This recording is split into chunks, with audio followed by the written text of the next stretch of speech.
and how the Nathanson family quickly learned to spell success, We wanted something faster than Scrabble, which we love. creating the appealingly frenetic word game, Bananagrams. Plus, a vegetarian catering to carnivores, And our freeze-dried pet food sounds crazy. the unlikely tale of Stella and Chewy's, a natural dog food, nibbling its way into pet owners' homes. They're all part of this edition of How I Made My Millions.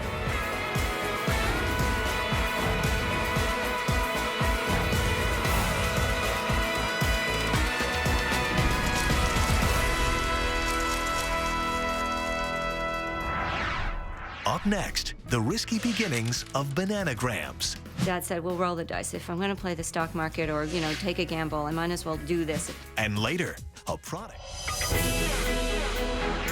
How do you spell success? For the Nathanson family, it's always one letter at a time, and that kind of attention to detail is one reason their fast, fun word game has quickly become a top banana in the toy industry.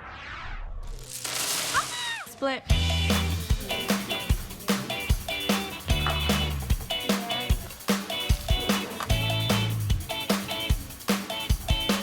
My dad, he would have loved nothing more than to walk into a high school and sit down with the kids and play. Rena Nathanson's father, Abe, adored games, playing them and creating them. Peel. This one, Bananagrams, would become his most successful. Banana. Invented right here on this table in this little beach house in Narragansett, Rhode Island. It was the unintentional result of an exhaustive Scrabble match with his British-born grandson, Aaron, Rena's oldest child. It took 2 hours and whatnot, and we were like, okay, this is taking too long. We wanted something faster than Scrabble, which we love, and Boggle, and put a couple of different word game tile sets together. It was 2005. Abe Nathanson, then in his mid-70s, had already served in the Army, founded a design studio, and created art and novelty gifts earlier in life. Now, working on the word game had become a family obsession. Do you accept Pug? Oh, no, doesn't matter. And it became like, oh, let's play this game. It didn't really have a name. Ava, Rena's youngest, was only 7. I just remember kind of like playing it roughly without that many rules. He would come to us to say, you guys are kids. Is this too hard? Is this too easy? I said, Aaron, what we need is an anagram game that's so fast it'll drive you bananas. From then on, it was Bananagrams. Stuff no mouth. And at that point, my mother and I looked at each other and said, it needs to be in a banana-shaped pouch. And so my mother set about making this pouch. I'm going to draw the picture of it. And though Abe had trouble envisioning the pouch, he was willing to see what Rena's mother, Sandy, had in mind. You might think it looks easy. It's not easy. I remember the piece that I made was so sloppy. Rena helped her mom piece it together. This is the first sample that we made to convince Abe that it had to be in shape of a banana. The goal of the game was to be the first to complete a free-form crossword puzzle using nearly all the tiles and clever banana-themed terms like Split. to start and Peel. to pick up a new piece. They played it with friends who went, you guessed it, Bananas. for the game. And they all just said, this is so fun. You got to do something with this, because it's just too good. So Rena and her dad hired a manufacturer in the Far East to make letter tiles and found someone nearby to create the packaging. The pouches were made locally, and we ironed on the logos. I mean, it was really just to see what would happen. So we had 50 games made. And I took 25 back to London, where I live, and my dad took 25 to a local shop here in Rhode Island, and they sold out immediately. Next, they upped the ante to 500 games and got similar results. What if they made 5,000, they wondered? Could they be a top banana in the toy business? More importantly, could they afford it? That many games would cost them tens of thousands of dollars for manufacturing, patent, and trademark registration. My dad said, we'll roll the dice. If I'm going to play the stock market or, take a gamble, I might as well do this. If I lose it, I lose it, but let's just do it. They'd start by getting legal help, and her dad knew just whom to call. The old patent attorney, let's see if he's still alive. He'll do this for us. And he called me a couple days later and said, he's still alive. He's happy to do it for us. So in 2006, armed with plenty of games, they debuted at the Toy Fair in London. The orders came flying in. The next year, they tried their luck at the New York Toy Fair. Aaron came in costume. He was the main banana, and then whenever I felt like doing it, I just hop in a banana suit and start walking around. Not many times in life can you say you see a walking banana walking down the street. Needless to say, their booth got plenty of attention. We were inundated for 4 days. It was incredible.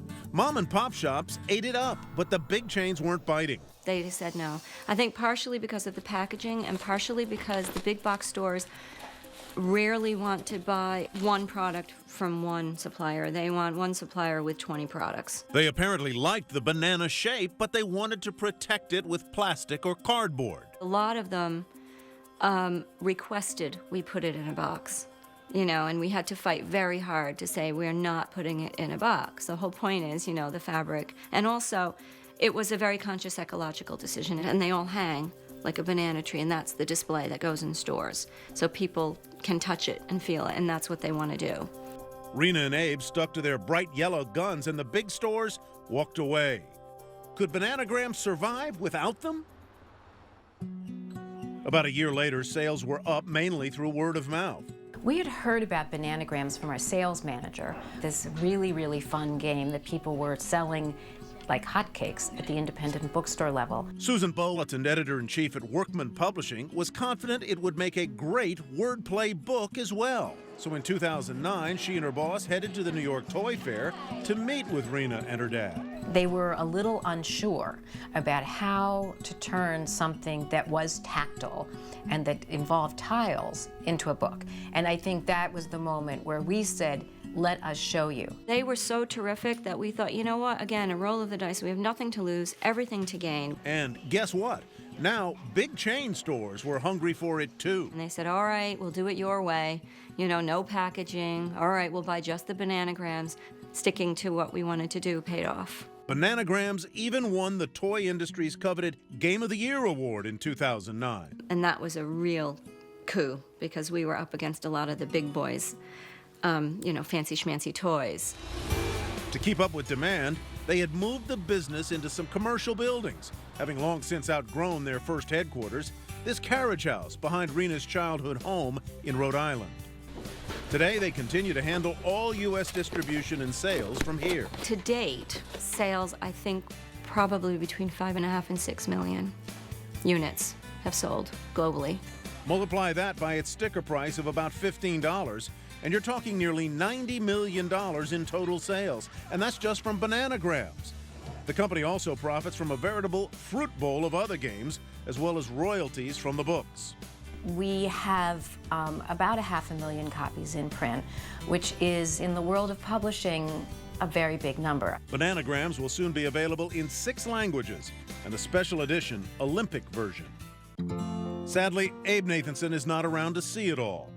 He lost a battle with cancer in 2010 when he was 80.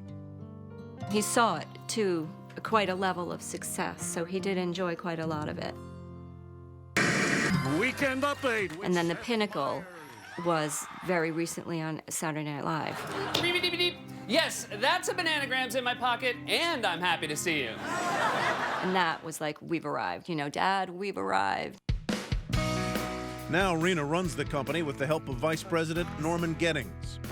They continue to expand the product line, including jumbo versions of some of their games. You want to have a go? Yeah. Keeping the fruit fresh for Ava and Aaron whenever they're ready to bite. Bananagrams somehow struck a chord. People were sick of computer games. There was a throwback to family games. It's great. It's a phenomenon. Who knew? Rena Nathanson is also focused on continuing her father's legacy by getting Bananagrams into classrooms across America as a fun teaching tool and donating games, time, and money to help fight childhood cancer through organizations like I Back Jack. When we return,